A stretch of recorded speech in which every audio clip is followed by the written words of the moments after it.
Coming up on Talking Points, good news for former President Donald Trump's legal battles in New York, what a civil court decided today. And hundreds of migrants broke through razor wire barriers along the Texas-Mexico border. How officials are responding. And President Biden has signed a $1.2 trillion government funding bill to avert yet another shutdown. That and more Talking Points starts right now.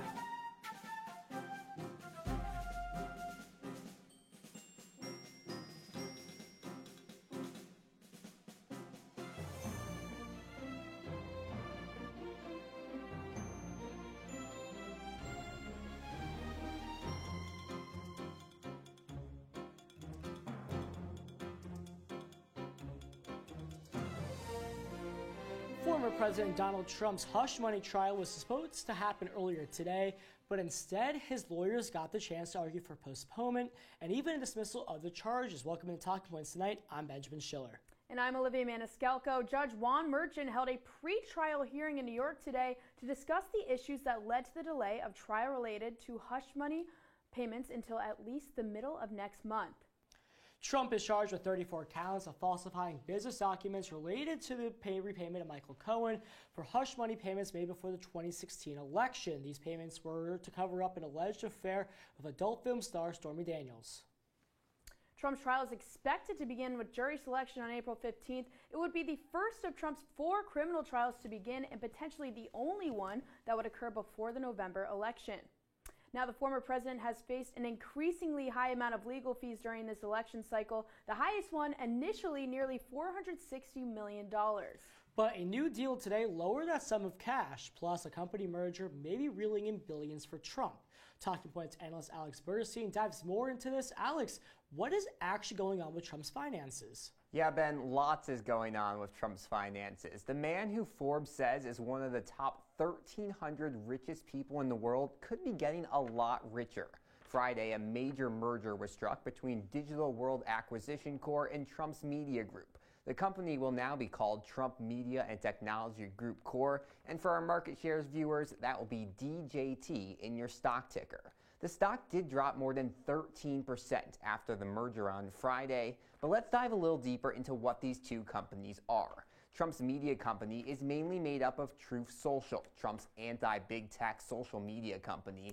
The company it merged with is what we would call a shell company. It's made to take private businesses public without an initial public offering. With the two combining, Trump will still have a massive 58.1% majority stake in the multi-billion-dollar corporation. Early estimates say this is valued up to $3.5 billion, and it comes at a time when Trump really needs cash. Trump originally had over $400 million due in a civil case today, but this morning a New York appeals court said they would accept a $175 million bond.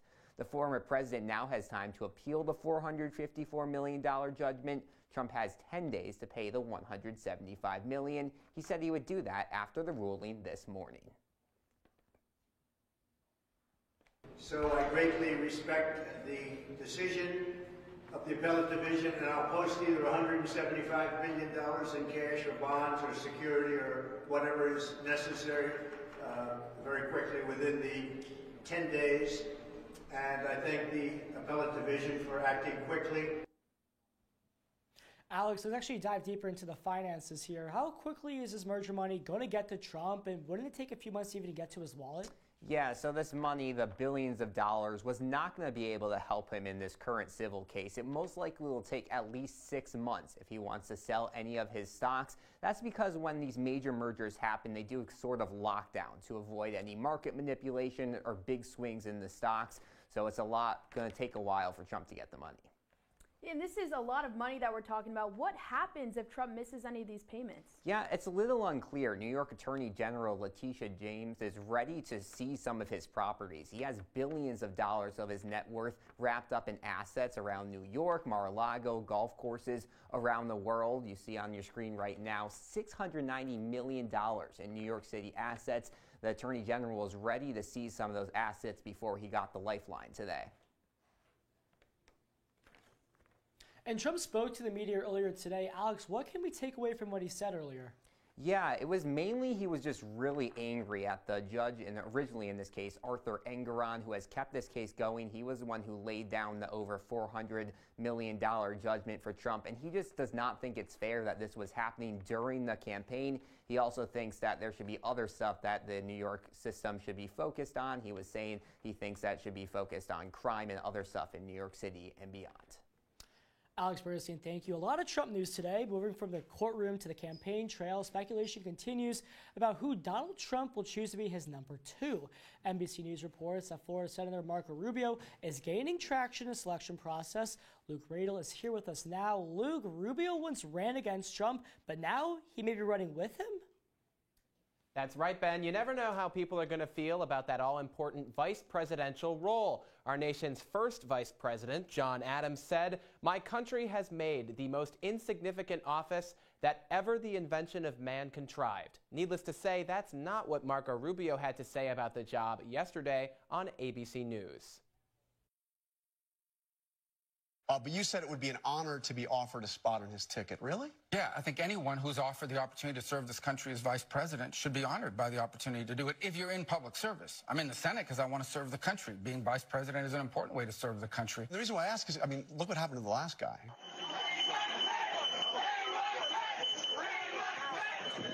It should come as no surprise that I will not be endorsing Donald Trump this year.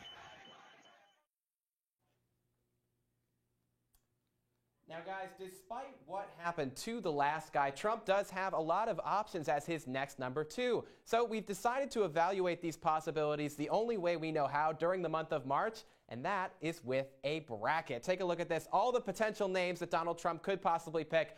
I'm calling it MAGA madness, if you will. Let's take a look at what Ben's picks were for our VP bracket. At the top of it, not a big surprise here, fellow Floridian Marco Rubio. Ben, why'd you decide to go with him as your VP pick? You know, I think Marco Rubio has one of the most best resumes in terms of all the candidates that we see on the board here. Marco Rubio is from the state of Florida. We know the 12th Amendment, the Constitution says you can't have the same president and vice president from the same state. I got my pocket Constitution Exactly. right here, Ben. And we talked this before the show. Know.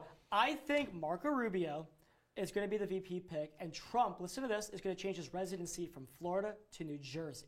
Quite a few predictions here for your Yes. Cinderella story, I suppose. Let's take a look at Olivia's VP picks. A little bit more safe on the safe side here with South Carolina Senator Tim Scott. Why'd you go with Scott? Yeah, exactly. It is definitely more on the safe side. I think Marco Rubio, we've seen they have had a pretty tumultuous past, Trump and Rubio. I don't know that the former president would choose someone that he has clashed with so much. Plus, there's a whole business of having to change his residency. All of that, I think Scott is kind of a safer choice. You know, Trump struggles with the black vote. That would definitely help him out there. I believe that Scott would be definitely a safe choice for him and something I could see him choosing. Tim Scott is actually going to be getting married a few days after the Republican National Committee. Might help out with those waving photo ops. This is my pick, actually, for Women's History Month. I'm the only one that picked a woman. Elise Stefanik here of New York. She has been very vocal in her support of Donald Trump, though not always. In 2016, she actually voted for John Kasich in the Republican primary process. Now she's all in on Trump. She endorsed him in 2024, even 4 days before he announced way back in November of 2022. I think Donald Trump feels like the issue of abortion is one where he's very vulnerable, and having a woman on the ticket, even someone who is as anti-abortion as Elise Stefanik is, might help him out with suburban women and other voters in the state of New York, which, as you know, he's got a lot of problems with the state of New York right now. I put her up against Kristi Noem, but Kristi Noem is in the state of South Dakota. Not a lot of electoral votes in South Dakota, a lot more here in New York, and I think Donald Trump is going to try and make a play for this state, no matter how successful he may end up being. And you know, that's actually where I disagree with you on this, because I feel like Stefanik, if I can get her name correct, does not have a lot of name recognition. Interesting. And that's why I think Stefanik or Noem are not going to get picks. I think maybe Nikki Haley would have a better shot over the two of them. Even though they were foes in the election trail, I think Nikki Haley has a better shot than those two. We'll have to find out. It's going to go a lot longer than March Madness. We have to wait until June in order to see who's going to pick. So thanks, guys. Yep. Thank you, Luke Radel. You know, speaking of another candidate that is in this bracket, Marjorie Taylor Greene. This past Friday, Marjorie Taylor Greene filed a motion to oust Speaker Mike Johnson. How this could play out after the break. Life doesn't always give you time to change the outcome. Prediabetes does. 1 in 3 adults has prediabetes, but with early diagnosis, prediabetes can be reversed. And you can change the outcome. Take the 1-minute prediabetes risk test today. Go to doihaveprediabetes.org.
Look, let me deal with the elephant in the room.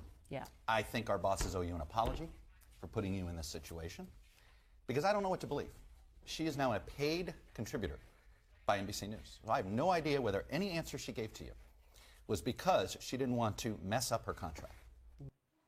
Well, as you just saw on your screen, longtime NBC anchor Chuck Todd has come out publicly to attack the company he works for. Todd and some of his colleagues, including Joe Scarborough, are echoing concerns about NBC's recent hiring of former RNC chair Ronna McDaniel. She'll be serving as a political correspondent and regularly echoed former President Trump's criticism of the news media and specifically MSNBC. Executives at NBC say that McDaniels will be helpful for the network in conveying a variety of perspectives on programming.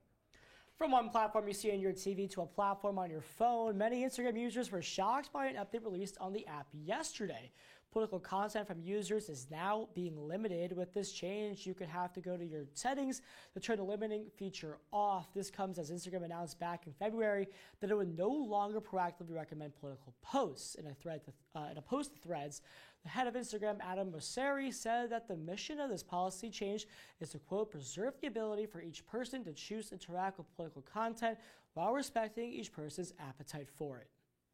Well, speaking of politics, last week a government shutdown bill was passed by the House. Less than half of Republicans in the chamber voted to approve the bill, which gave a major blow to House Speaker Mike Johnson. But to add even more to Johnson's plate, Representative Marjorie Taylor Greene put in a motion to vacate, possibly threatening a future vote to oust him. Joining us to talk more about the potential ousting of Johnson is Talking Points analyst Peter Barry. Peter. Well, Ben and Olivia, the disarray among Republicans in the U.S. House of Representatives continues.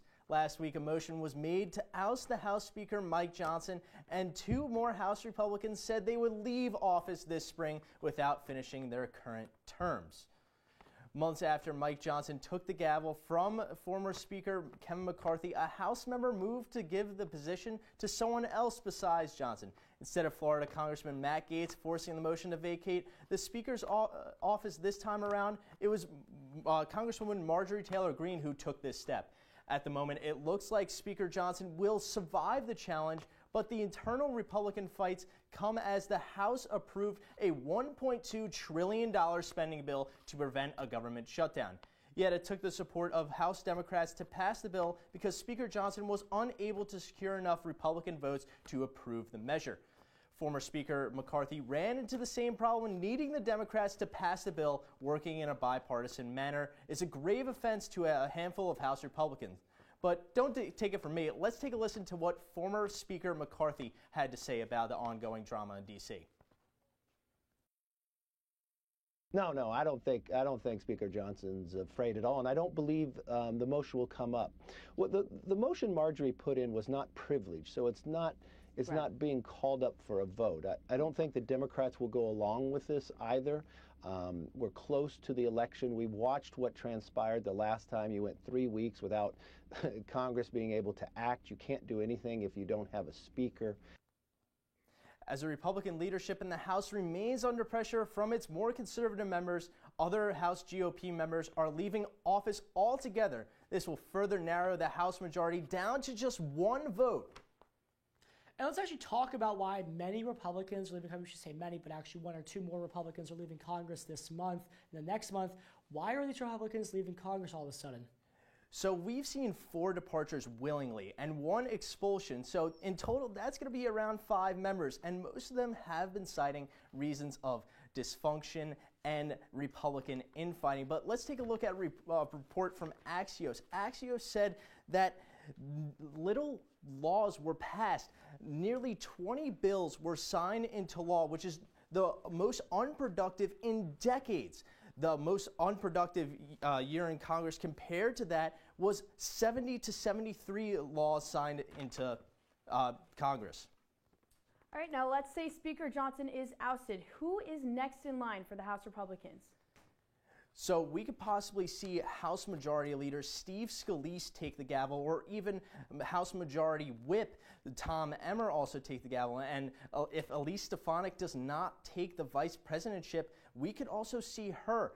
But if it comes to that, we could possibly see history repeat itself and 3 more weeks of paralysis in the House. Ben and Olivia, I'm going to send it back to you guys. It's definitely an interesting time in Washington. Peter Barry, thank you. Tensions in Texas are soaring as migrants challenge the barbed wire fence at the border. This comes as the state has ramped up its efforts to secure the border in recent weeks. We bring in Talking Points analyst Megan Acker to tell us more about the ongoing situation. Good evening, Megan. Hello, Ben and Olivia. Now, it is clear that the dire situation at the Texas border persists. This past Wednesday, a large group of migrants attempted to push past both concertina wire fencing and the Texas National Guard at the border in El Paso. Footage of the event has sparked conversation on social media, stirring the pot for Texas secessionist advocates, with leaders of the Texas Nationalist Movement claiming that the event has, quote, moved the needle, end quote, and prompted more citizens to consider the movement as a legitimate cause. This is as Governor Greg Abbott and other Texas lawmakers continue to push for the passage of the controversial Senate 4 bill law. On the incident Wednesday, Governor Abbott stated on X, quote, "The Texas National Guard and Department of Public Safety quickly regained control and are redoubling razor wire barriers. DPS is instructed to arrest every illegal immigrant involved for criminal trespass and destruction of property," end quote. This statement comes as the SB 4 has been tied up in a series of court battles. The bill seeks to allow state and local police to arrest people suspected of illegally crossing the border without obtaining legal authorization prior to the arrest. These arrests may lead to deportation if the person detained is unable to satisfactorily prove their status as a legal immigrant.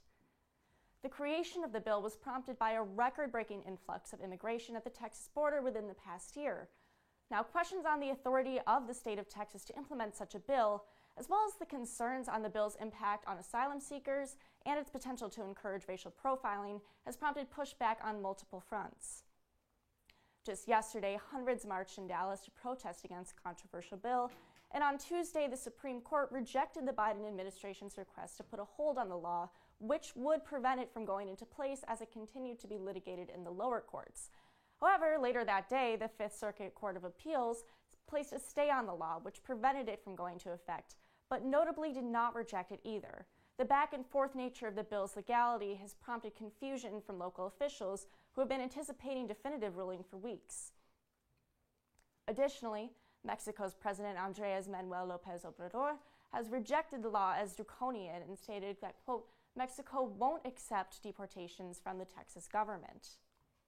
As it stands currently, SB 4 remains in litigation limbo, and there seems to be no solution in sight to the crisis at the border. Back to you, Ben and Olivia. Coming up on Talking Points, a resolution to create a ceasefire between Israel and Gaza was heard for the United Nations Security Council today. What supporters and opponents of the resolution are saying next. They said a bottle was just a bottle.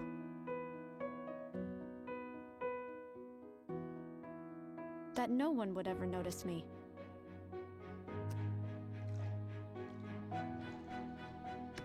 But I knew I could be more. That one day, I would make people smile.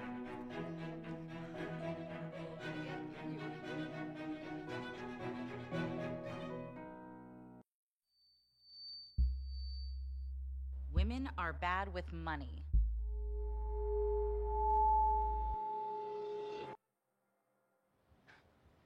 It's what the world's been saying for centuries. But now, we've got something to say. Save it. Save the old-fashioned advice, the empty excuses. It's all worthless, unlike us. To our fellow females, it is time to save ourselves by saving our money. Contributing to our futures, investing in our independence. Until we're no longer 80% more likely than men to live in poverty in retirement. So again, we say to that, save it. The falsehoods, the feelings of fault, then the funds. Learn how to save for your retirement at wesaysaveit.org.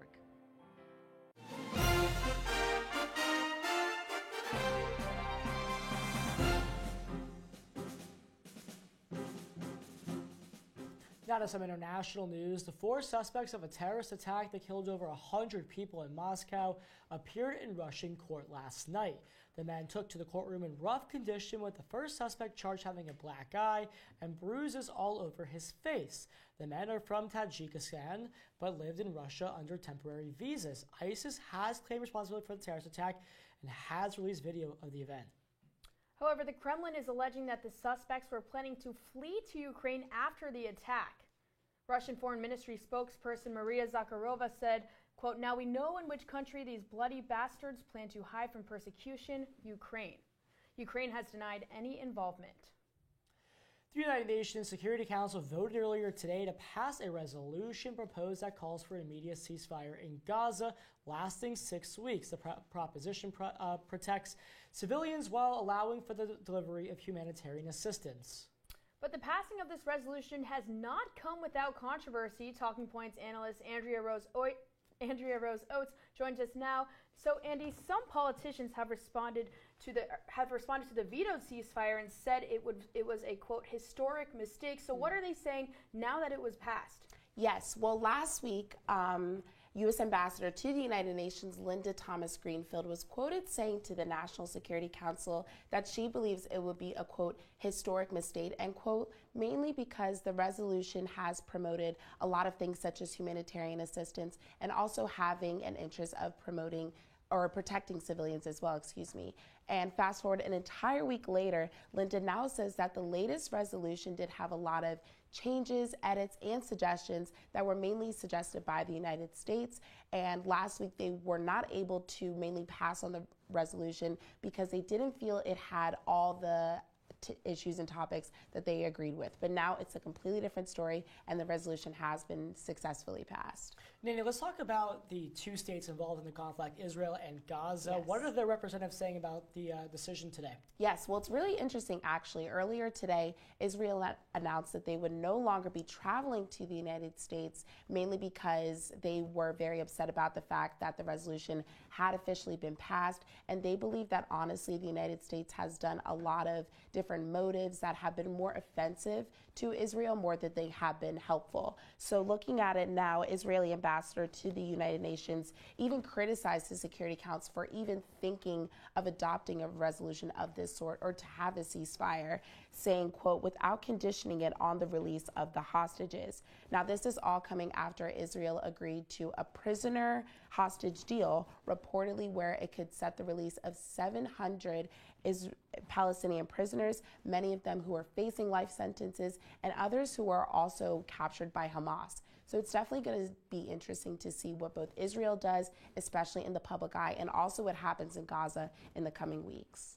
Andy, thank you. This is definitely something we'll be keeping a close eye on here at Talking Points. Coming up next, though, the House has passed a bill avoiding a government shutdown, how bipartisanship has made the legislation possible. I don't think that many kids in my son's school even do it.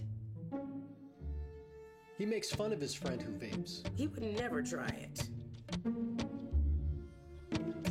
She's into soccer. She's on the honor roll. She's just not the type. No way. No way. No way. No way. My kid would never vape. Get your head out of the cloud. Today, nearly 8,000 kids will start vaping. Maybe even yours. Learn about the dangers at talkaboutvaping.org. Dad? Just 1 minute, okay? Hey, Bobo, do trees tell each other stories? I'm sorry. I'm afraid I don't know that. Hey, why don't we go find out?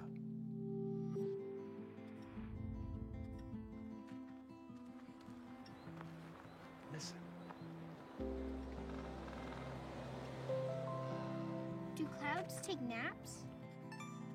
I couldn't tell you.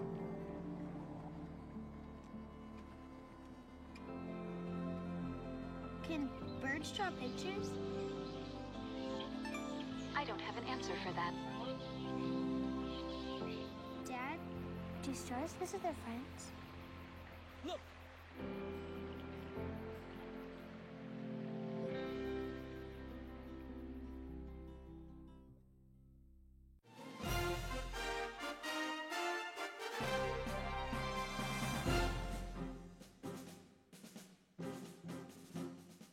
President Biden signed off on a government spending bill that costs $1.2 trillion. Talking Points analyst Harrison Calder is in studio to detail how the government was able to avoid yet another shutdown scare. Thank you, Ben. The government spending bill signed off on Saturday to avert a brief government shutdown is going to be a hefty one. The $1.2 trillion bill will keep federal agencies funded until October of this year. Military pay being raised, the elimination of U.S. funding for Palestinian refugees for the UN, and bolstering security at the U.S. and Mexico border are some of these changes. The bill agreed upon from leaders coming together to make this decision included President Joe Biden, House Speaker Mike Johnson, and Senate Majority Leader Chuck Schumer. This coming together between differing parties isn't necessarily common, but both sides, including House Minority Leader Hakeem Jeffries, understood that an agreement was needed. Under no circumstances can we tolerate a government shutdown, which will hurt the American people. A lot of House Republicans were upset with some of the pieces within the bill, but any other alternative would have taken weeks and forced a government shutdown. This has endangered Mike Johnson's speakership as Marjorie Taylor Greene ousted him as House Speaker. This was similar to the way we saw Kevin McCarthy lose his role as Speaker of the House. Johnson thought that we felt that there was a lot of risk here, and so in turn, the House of Diversity and Inclusion would be disbanded. The office was originally formed in 2020 with the point of representing the makeup of the nation, but we weren't able to see and withstand the increasing tax from these Republican lawmakers. Sisha Joy Moon, the lead director, announced that the Office of Talent Management will replace the House of Diversity. These expensive changes will continue to affect the spending of the country, but will keep the government shutdown safe for another 6 months. You know, it's interesting. The government is safe from a shutdown, but really the way that this all played out is just continuing to highlight how divided Congress is. I mean, the Republican vote, it was majority a no, but really that was only by about 10 votes that it was a yes or no. It's just really, it seems to be the theme of the show today. How divided Congress really is. You know, we might see a new Speaker of the House, and it seems like there were wins for both the Republican and Democratic side in this spending bill, but still, a lot of Republicans were not very happy with how it played out.